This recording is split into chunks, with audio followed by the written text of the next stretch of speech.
Class शुरू किया जाए। जी भैया शुरू करिए। शुरू करिए।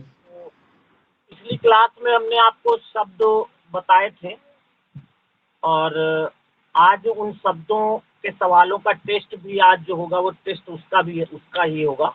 उसमें केवल शब्द के ही क्वेश्चन होंगे।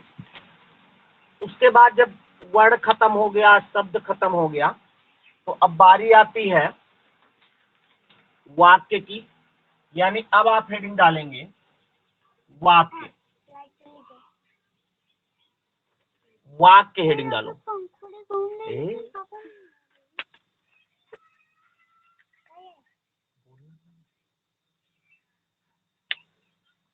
हेडिंग डालो वाक्य।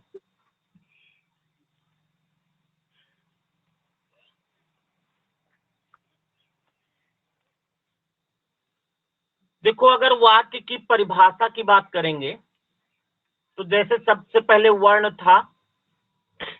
वर्ण जो है किसी भी भाषा की सबसे छोटी इकाई होती है और दो या दो से अधिक वर्णों के मेल से शब्द बनता है। और शब्द की एक विशेष क्वालिटी होती है कि उसमें उसका कोई अर्थ अवश्य होना चाहिए। अब जब वाक्य पर आ जाएंगे तो अगर हम वाक्य की परिभाषा आपसे पूछें तो आप कह सकते हो कि दो या दो से अधिक शब्दों से मिलकर वाक्य बनता है। बिल्कुल सही कहेंगे आप। बिल्कुल दो या दो से अधिक शब्दों से बनता है, लेकिन वाक्य में एक विशेषता होगी। कोई भी दो या दो से अधिक शब्दों का समूह तब तक वाक्य नहीं होता है जब तक उसमें कोई क्रिया ना हो। अगर कोई क्रिया हो जाएगी तो वाक्य होगा। यानी वाक्य की विशेषता है कि वो दो या दो से अधिक शब्दों का समूह तो होगा, लेकिन उसमें क्रिया अवश्य होनी चाहिए। अगर क्रिया कोई नहीं होगी, यानी कोई कार्य नहीं होगा, तो फिर वो वाक्य नहीं होगा। तो वाक्य की परिभाषा क्या बनेगी? दो या दो से अधिक शब्दों का ऐसा समूह, यानी वह समूह जिससे किसी कार्य के करने या होने का बोध होता है, वो वाक्य कहलाता है। तो वाक्य की विशेष बात यह है कि वाक्य से कोई कार्य अवश्य होना चाहिए, यानी उसमें कोई क्रिया जरूर होनी चाहिए। तो इसी परिभाषा के साथ क्लास शुरू करते हैं। आप हेडिंग डालो वाक्य और उसकी एक छोटी सी परिभाषा लिख लो। लिखो, दो या दो से अधिक, दो या दो से अधिक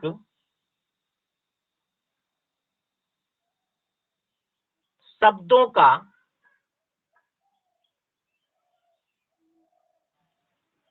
वह व्यवस्थित रूप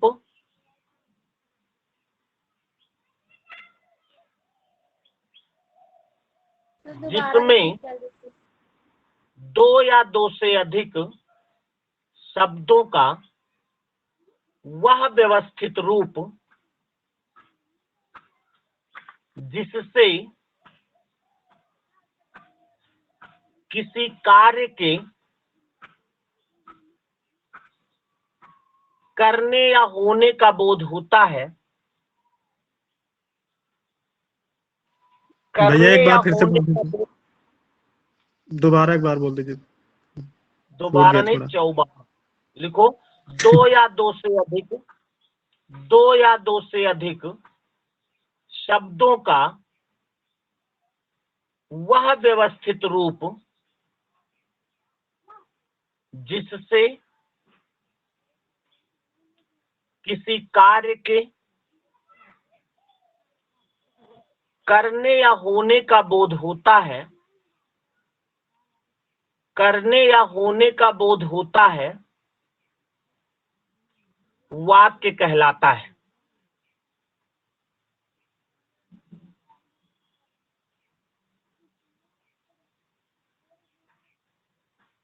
यानी वाक्य कोई तब होगा जब उसमें कोई क्रिया होगी, कोई कार्य होगा। अब वाक्य के कुछ अंग होते हैं, यानी कि किन अंगों से मिलकर बना होता है। तो वाक्य में दो अंग होते हैं। अगर वाक्य के अंगों की बात करें तो वाक्य में केवल दो अंग होते हैं। नंबर एक, उद्देश्य, और नंबर दो, विधेय। अभी लिखना नहीं इसको, नंबर 1 उद्देश्य और नंबर 2 विधेय। इससे सवाल पूछा जाता है। कैसे सवाल पूछते हैं? कोई एक वाक्य देंगे और वाक्य में आपसे पूछेंगे कि इस वाक्य में उद्देश्य क्या है। तो अब अगर आप जानते होंगे उद्देश्य किसे कहते हैं तो बता लोगे, या कभी कभी पूछेंगे इसका विधेय क्या है। तो कोई भी वाक्य होगा, चाहे वो मोहन जाता है और चाहे मोहन बस से लखनऊ शाम को 5 बजे जाता है, कैसा भी बड़ा वाक्य हो, छोटा वाक्य, कुछ भी हो, उसमें 2 ही अंग होंगे, एक होगा उद्देश्य और एक होगा विधेय। तो उद्देश्य क्या होता है, विधेय क्या होता है, इसको समझना है। देखिए, कोई भी वाक्य होता है तो मैंने आपको बताया कि उसमें कोई क्रिया अवश्य होगी। जब तक कोई कार्य नहीं होगा तब तक उसमें फिर वो वाक्य नहीं होगा। और उस वाक्य का जब क्रिया होगी तो कोई करने वाला भी होगा। तो उस वाक्य में जो करता है, यानी जो क्रिया को करता है, यानी कार्य करने वाला, किसी भी वाक्य में जो कार्य करने वाला होता है वो उद्देश्य कहलाता है। इसको ध्यान दीजिएगा, जो कार्य करने वाला होता है वो उद्देश्य कहलाता है, यानी जिसके बारे में कुछ कहा जाता है। वाक्य में जिसके विषय में कुछ कहा जाता है वो उद्देश्य होता है। एक बार एक सवाल आया था, मैं आज भी याद है, टेट में आया था, टेट जो होता है एग्जाम, कि सचिन ने 1 ओवर में 6 छक्के मारे।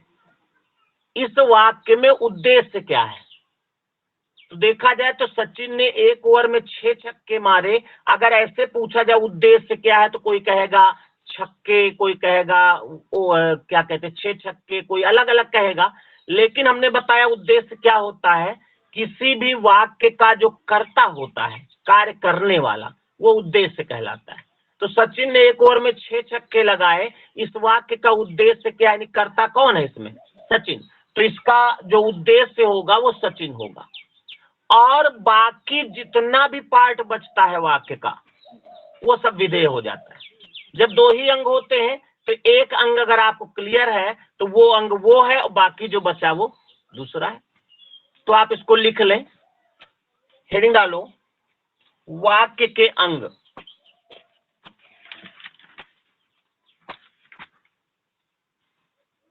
लिखो, वाक्य में निम्न 2 अंग पाए जाते हैं।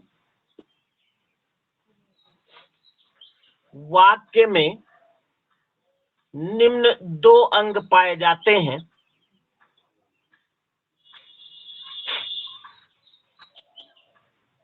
नंबर 1 उद्देश्य, नंबर 1 उद्देश्य,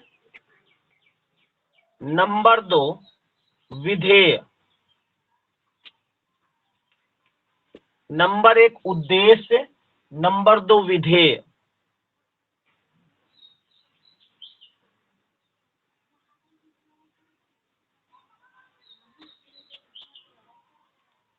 अब हेडिंग डालो उद्देश्य।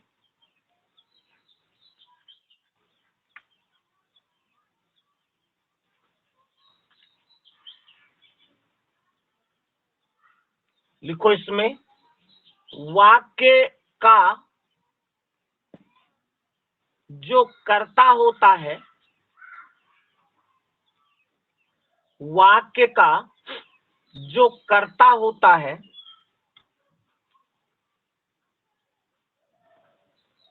अर्थात जिसके बारे में कुछ बताया जाता है,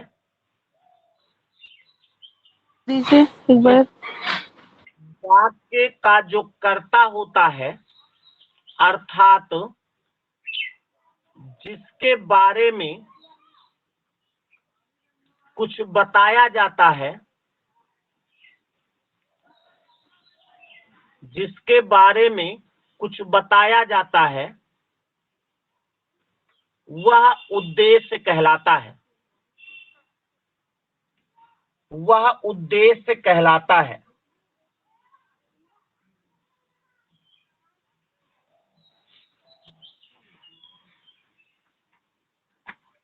जैसे, इसको ध्यान से समझ लीजिएगा, एक सवाल मिलता है इससे। जैसे एक वाक्य लिखो, गोपाल दौड़ता है। गोपाल दौड़ता है, इसमें उद्देश्य क्या है भाई?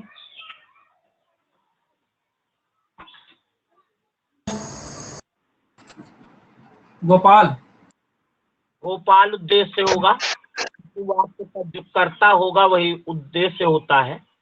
तो इसमें इस वाक्य में गोपाल करता है, तो गोपाल को आप अंडरलाइन कर लें, ये उद्देश्य है। अच्छा, जैसे छोटा वाक्य है तो ऐसा और अच्छा, विधेय क्या है इस वाक्य में? बाकी जितना पार्ट बचेगा दौड़ता है, दौड़ता है। बिल्कुल, बाकी जितना पार्ट बचेगा सब विधेय होगा। एक वाक्य और लिख लो, श्याम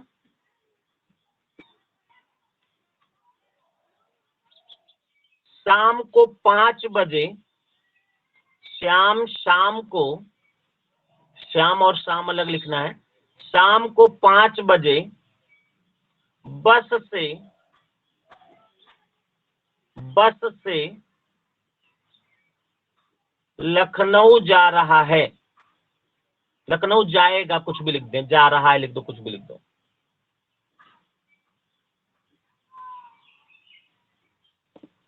इस वाक्य का उद्देश्य क्या होगा? तो श्याम उद्देश्य होगा, बाकी सब जितना है वो सब विधेय हो जाएगा। बिल्कुल, श्याम उद्देश्य हो जाएगा, बाकी जितना बचा है शाम को 5 बजे बस से लखनऊ जाएगा, जा रहा, जो भी लिखा आपने वो पूरा पार्ट विधेय होगा। ठीक है, तो एक साथ दोनों चीज आप समझ गए हैं। अब हेडिंग डालो विधेय। भैया जैसे वाक्य होगा, जैसे राम ने रावण को मारा, तो इसमें उद्देश्य राम ही होगा कि रावण भी होगा? रावण क्यों होगा भाई? करता कौन है? राम करता है भाई। जो कार्य को करता है वो वाक्य, वो उद्देश्य होगा, बस उद्देश्य होगा बस। सब पहले जो आएगा वही आएगा, जैसे राम ने श्याम को मारा, राम ने श्याम को पढ़ाया। नहीं, पहले जो आएगा ये जरूरी। माइक बंद करो पहले, माइक बंद करो पहले। जो कार्य करेगा, जैसे राम ने रावण को मारा तो राम तो करता हो गया, पहले आए। लेकिन अगर लिख दिया जाए रावण को राम ने मारा, तो देखा जाए तो पहले रावण आ गया वाक्य में। बल्कि इससे मतलब नहीं रावण ने राम को मारा ये लिखा हो, या रावण को राम ने मारा अगर ऐसा लिखा, तब भी करता कौन है? राम। तो राम ही उद्देश्य होगा, पहले आवे या बाद में आवे, कर्ता जो होगा वही उद्देश्य होगा। अब हेडिंग डालो विधेय। अब विधेय की परिभाषा तो आप अपनी भाषा में ऐसे ही लिखेंगे कि वाक्य लिखो, वाक्य में उद्देश्य के अतिरिक्त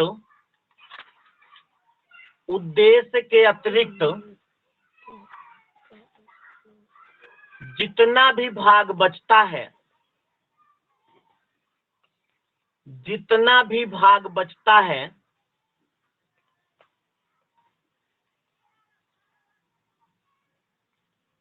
वह विधेय कहलाता है। वह विधेय कहलाता है।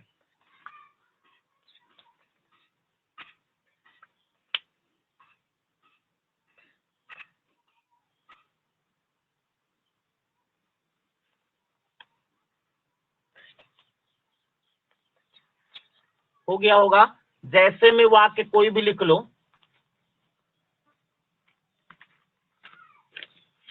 बच्चे क्रिकेट खेलते हैं, देखो बच्चे क्रिकेट हैं,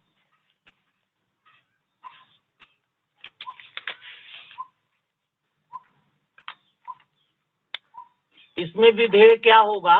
विधेय जब भी लाना हो तो पहले आप उद्देश्य लाया करो। उद्देश्य यानी आराम से ले आओगे तो उद्देश्य को अंडरलाइन कर लोगे, जो बचेगा सब विधेय हो जाएगा। इसमें विधेय होगा क्रिकेट खेलते हैं, कि बच्चे जो है वो उद्देश्य हो जाएगा। एक वाक्य और लिख लो, सौरभ, देखो सौरभ क्रिकेट मैच देख रहा है। सौरभ क्रिकेट मैच देख रहा है।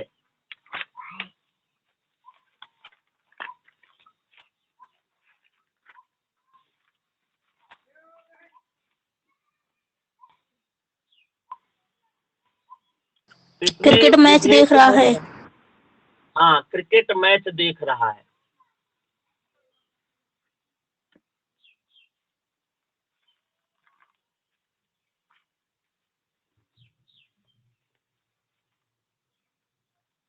तो इस तरह से ये वाक्य के अंग हो गए।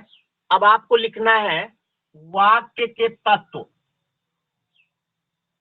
वाक्य के तत्व यानी वाक्य में कौन कौन से तत्व मिले होते हैं।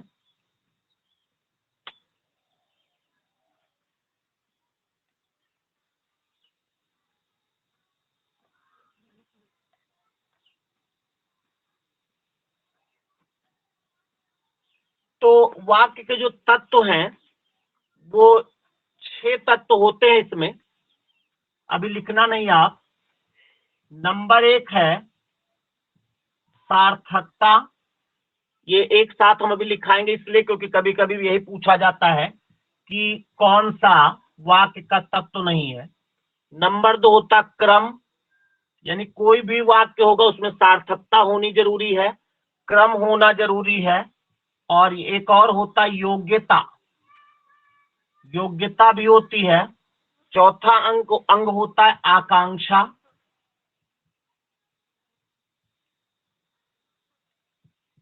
पांचवा होता है आसक्ति। और छठा अंग होता है अन्वय। ये वाक्य के तत्व होंगे। कोई भी वाक्य होगा उसमें ये चीजें होंगी। तो ये क्या होता है, कैसे होता है, किसे कहते हैं, ये आपको अभी डिटेल में बात करेंगे तो बताएंगे। पहले आपको इतना ध्यान देना है कि वाक्य में 6 तत्व होते हैं। सार्थकता, क्रम, योग्यता, आकांक्षा, आसक्ति और अन्वय। इसको आप नोट कर ले पहले, तो फिर हम एक एक पे बात करते हैं। लिखो, वाक्य में निम्नलिखित 6 तत्व पाए जाते हैं। 6 तत्व पाए जाते हैं।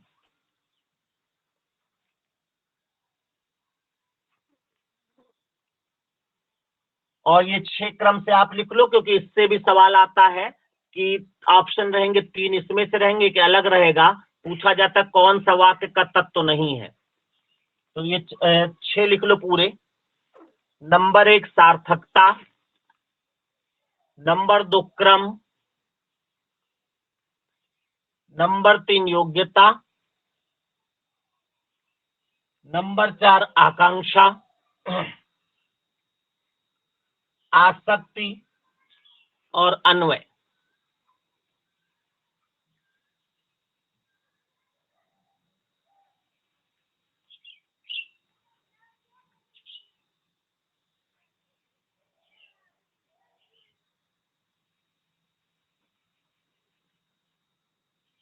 मिटा दे, नोट कर लिया। सर हो गया।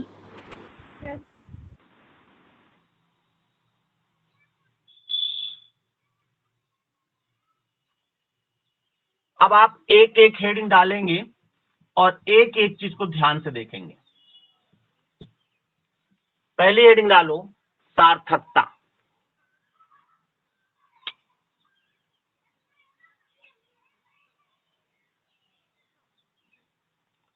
देखो नाम से क्लियर है सार्थकता। और ये जो है कोई भी वाक्य होता है तो उसमें ये बहुत जरूरी है कि सार्थकता जरूर हो।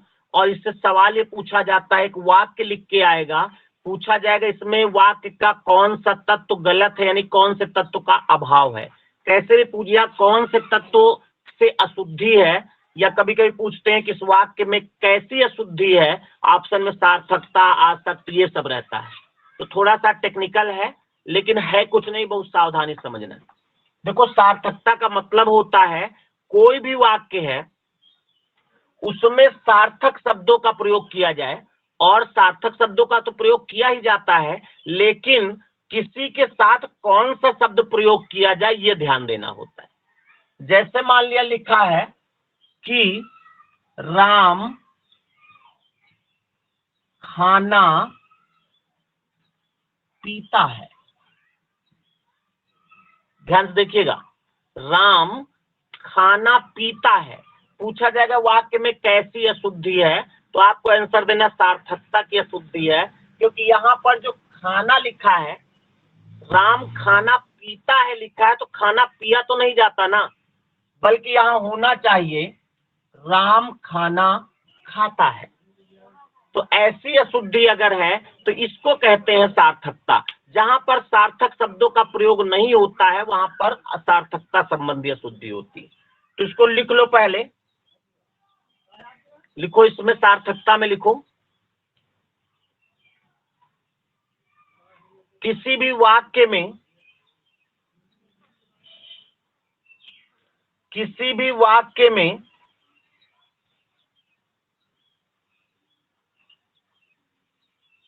यह आवश्यक होता है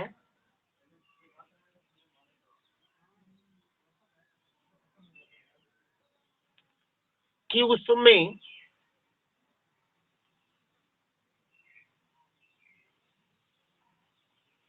सार्थक शब्दों का ही प्रयोग किया जाए।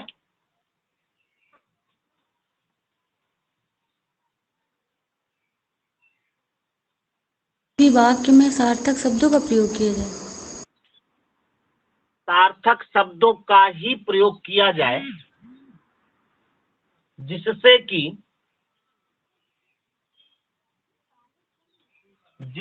कि वाक्य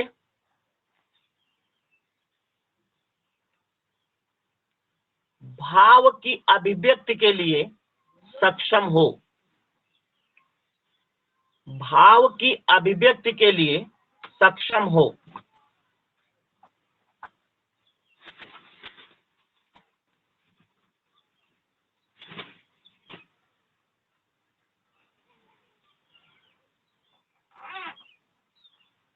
सर भाव की अभिव्यक्ति के आगे बोल दीजिए। के लिए सक्षम हो।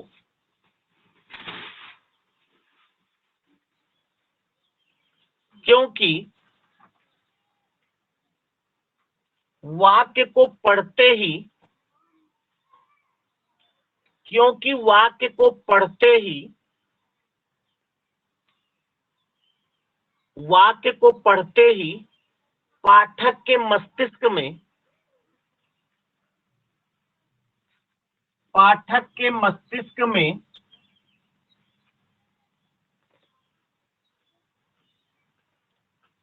सार्थकता उपलब्ध हो जाती है, सार्थकता उपलब्ध हो जाती है।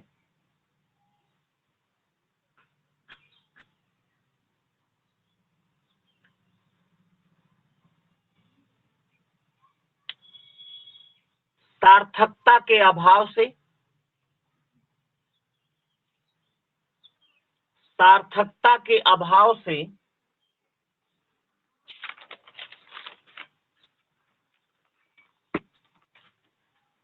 संभावना रहती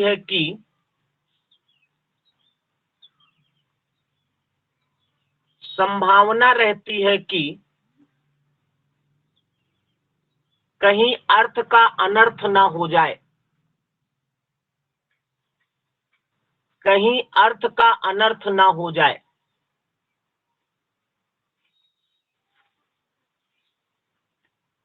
जैसे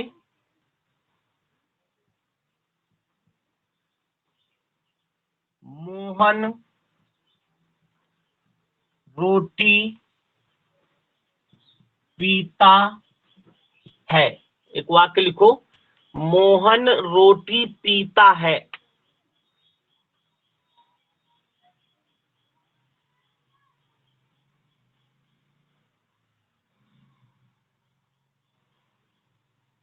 देखो ये वाक्य है, ये सभी जानते हैं कि गलत है, अशुद्ध वाक्य है, आपसे ये नहीं पूछा जाएगा ये वाक्य शुद्ध है कि अशुद्ध, क्योंकि तो सभी लोग जानते मोहन रोटी पीता है, गलत है। लेकिन आपसे पूछा जाएगा किस आधार पर गलत है।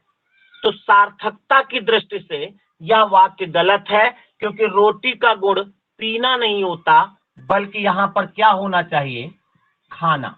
यानी अगर राम रोटी खाता है, वो मोहन रोटी खाता है लिखा होता तो सही होता। तो नीचे आप लिख लें, सार्थकता की दृष्टि से यह वाक्य अशुद्ध है। सार्थकता की दृष्टि से यह वाक्य अशुद्ध है।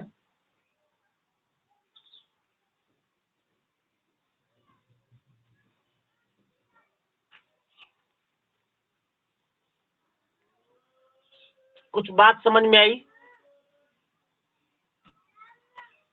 जी भैया। जैसे जैसे मान लिया लिखा जाए सचिन क्रिकेट खाता है। अब सचिन क्रिकेट खाता थोड़े है भाई, सचिन क्रिकेट खेलता है। तो अगर ऐसी कहीं पर वो गलती होती है तो उसे सार्थकता कहते हैं। अब आप हेडिंग का शायद समझ में आ गया होगा। अगर नहीं आया तो भी ऑब्जेक्टिव सवाल जब इसके होंगे तो आपको समझ में आएगा। दूसरा अंग तत्व लिखना है आपको, क्रम। क्रम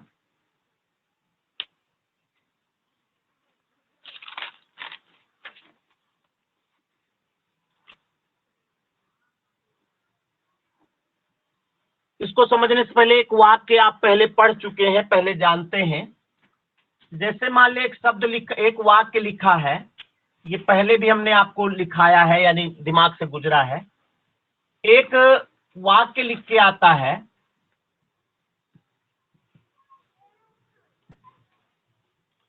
लिखा है बच्चे को काट कर फल खिलाओ। सभी लोग जानते हैं कि वाक्य गलत है ना।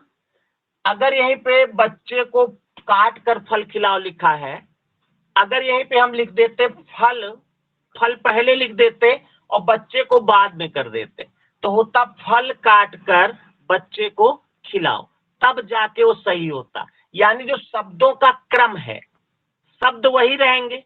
अगर यहीं पे लिखा होता फल काट कर बच्चे को पिलाओ, सुनिएगा बात को, लिखा होता फल काट कर बच्चे को पिलाओ, तो शायद सार्थकता की कमी थी, क्योंकि फल पिया नहीं जाएगा बल्कि खाया जाएगा। लेकिन यहाँ पर लिखा सब शब्द सही लिखे हैं, तो क्रम जो है वो बदला है।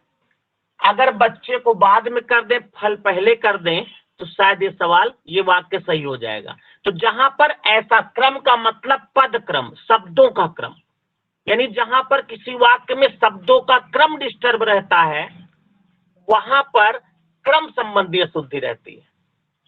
शायद समझ में आया होगा। तो इसको लिख लो, और कुछ विशेष बात नहीं है समझ।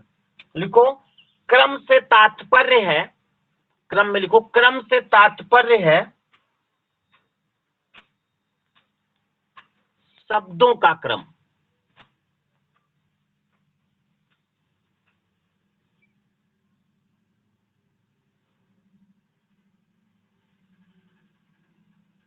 शब्दों का क्रम, पूर्ण विराम लगाओ, फिर लिखो शब्दों को भाषा के नियमों के अनुसार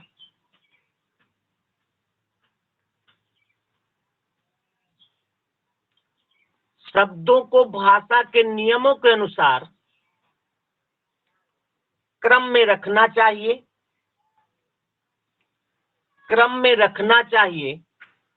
भैया रिपीट करेंगे एक बार? बिल्कुल करेंगे, एक बार का 10 बार करेंगे। फिर से बोल रहे हैं, भाषा शब्दों को भाषा के, क्या लिखा है, भाषा के नियमों के अनुसार क्रम में रखना चाहिए।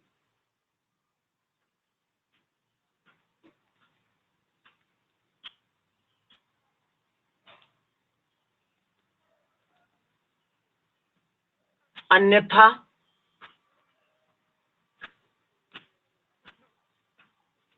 क्रम के अभाव से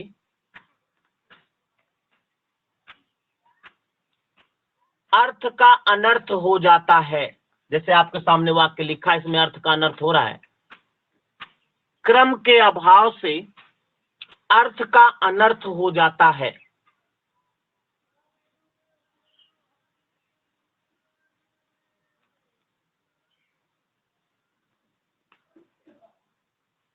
अब जैसे में आप यही वाक्य लिख सकते हो, ऐसे लिखना, बच्चे को काट कर फल खिलाओ।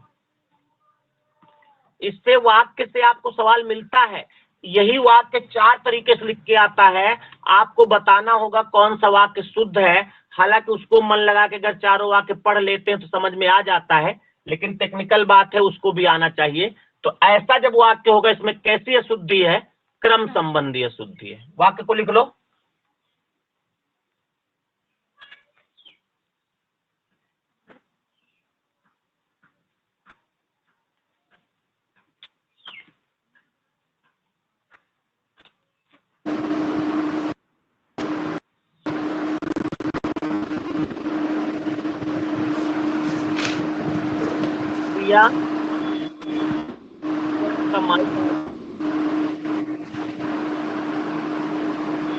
प्रिया माइक ऑन है आपका, बंद करें।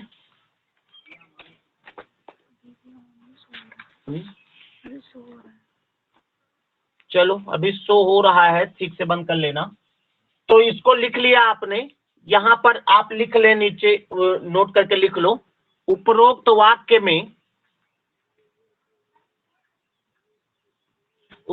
वाक्य में शब्दों के क्रम संबंधी अशुद्धि है।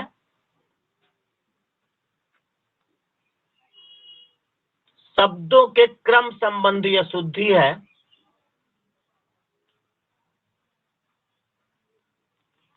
शुद्ध वाक्य, उसी में लिखते जाओ, क्रम संबंधी अशुद्धि है। क्रम संबंधी अशुद्धि है। पूर्ण विराम लगा दो, फिर लिखो शुद्ध वाक्य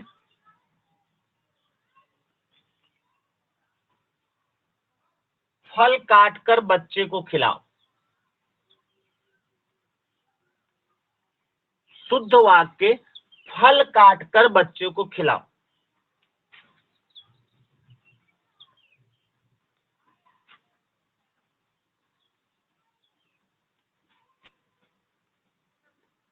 जैसे मान लिया लिखा हो, बंदर पर पेड़ है।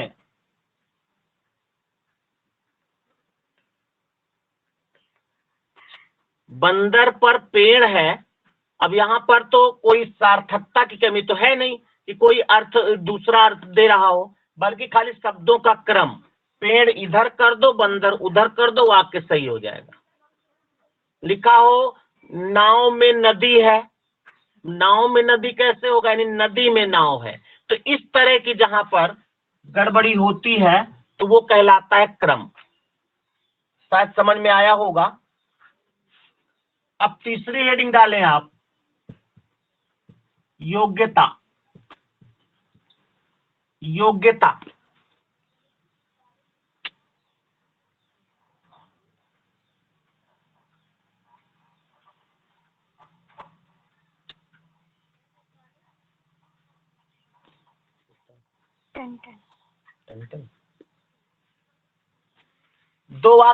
दो समझ में आ गया, सार्थकता और योग्यता।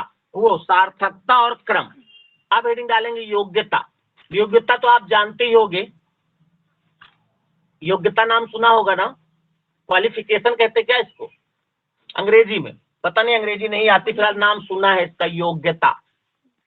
देखो कोई भी वाक्य होता है उसमें जो कर्ता होता, देखो सार्थकता और योग्यता में थोड़ा अंतर है। जैसे सार्थकता में कह रहा था कि सचिन क्रिकेट पीता है। क्रिकेट का गुण पीना नहीं है, खेलना होना चाहिए था। लेकिन अगर यहीं पर लिखा होता कि हिरण उड़ता है, हिरण उड़ता है। अब बताओ हिरण के अंदर का योग्यता है उड़ने की? आदमी तो उड़ता है, आदमी जान से बहुत लोग उड़ते हैं। आदमी तो लिखा हो चलो ठीक है, लेकिन हिरण उड़ता है नहीं हो सकता। हिरण के अंदर ऐसी योग्यता नहीं है कि वो उड़ सके। है ना। तो ऐसी जहां पर बात होती है कि जो भी करता है उसकी योग्यता के अनुरूप क्रिया ना करवाई जाए, तो वहां पर होता है योग्यता की कमी। समझ में आई बात? तो लिखो इसको। जैसे मछली चलती चलो ठीक तैरती है, लेकिन मछली का तैरना काम, जमीन पर मछली चल रही है ऐसा तो नहीं हो सकता ना, सरक सकती लेकिन चलती नहीं है। तो खैर इस तरह के वाक्य होंगे, लिख लो। लिखो योग्यता में, लिखो वाक्य में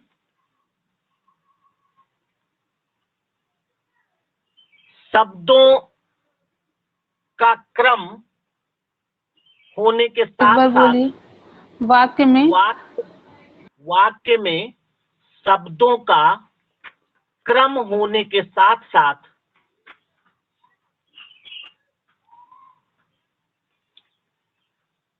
उसमें योग्यता एक अनिवार्य तत्व है।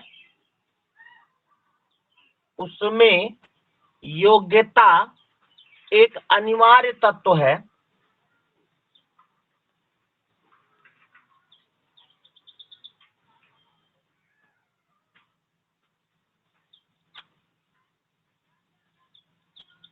आगे लिखे, प्रसंग के अनुकूल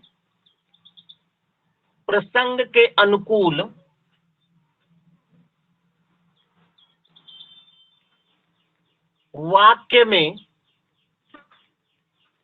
प्रसंग के अनुकूल वाक्य में भावों का बोध कराने वाली, प्रसंग के अनुकूल वाक्य में भावों का बोध कराने वाली, वो बोला है।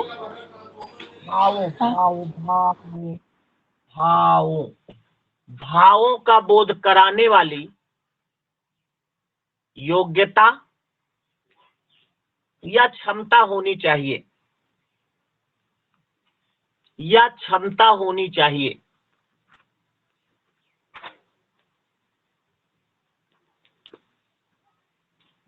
योग्यता के अभाव से, योग्यता के अभाव से योग्यता के बाद बोल लीजिए। एक बोध कराने वाली योग्यता होनी चाहिए, योग्यता या क्षमता हो। माइक बंद करो। योग्यता या क्षमता होनी चाहिए। इसके अभाव से वाक्य अशुद्ध हो जाता है। इसके अभाव से वाक्य अशुद्ध हो जाता है।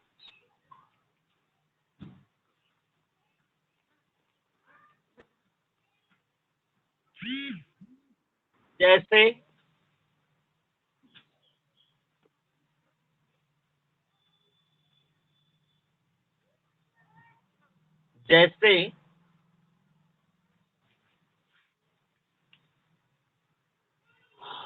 हिरण दौड़ता है, नहीं दौड़ता तो सही है, हिरण उड़ता है।